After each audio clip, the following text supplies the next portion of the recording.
One of the greatest pitfalls in giving a speech is that you sometimes find yourself in the position of having to say something that isn't entirely true.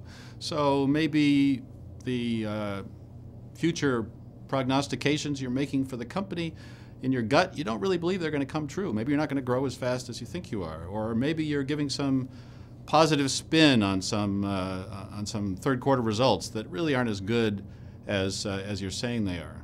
The problem with that is most of us are not very good liars. And our body language will give us away. It'll show up not necessarily in our face, which we're pretty good at controlling, but in the rest of our body. We'll get a little fidgety. We'll get a little defensive.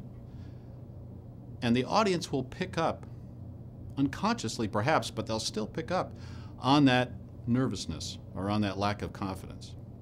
So what you have to do instead is focus on an emotional truth. Make sure that the story you're telling in your presentation has that emotional truth in it.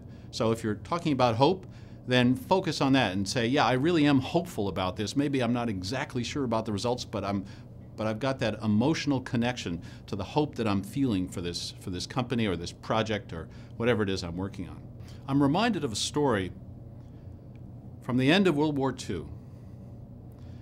The poet Robert Desnos was in a concentration camp along with many of his friends and people from his village. And of course they were in desperate condition. They were emaciated, they were malnourished, their lives were full of despair.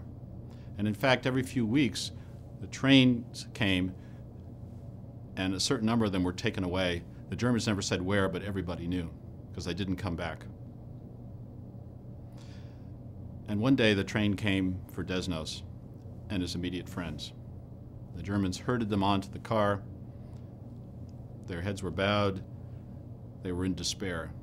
But just before the trains rolled away, Desnos grabbed the hand of the person next to him and he said, "Let me tell you your fortune.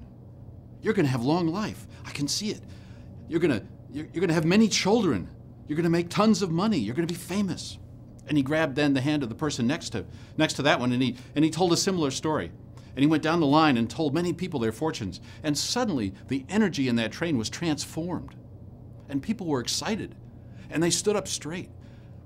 And a really funny thing happened. The Germans got nervous because it was near the end of the war and the Germans knew the ending was coming.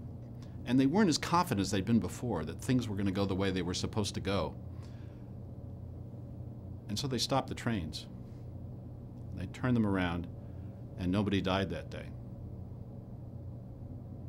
What Desnos was able to do was tell a huge truth about hope in that moment.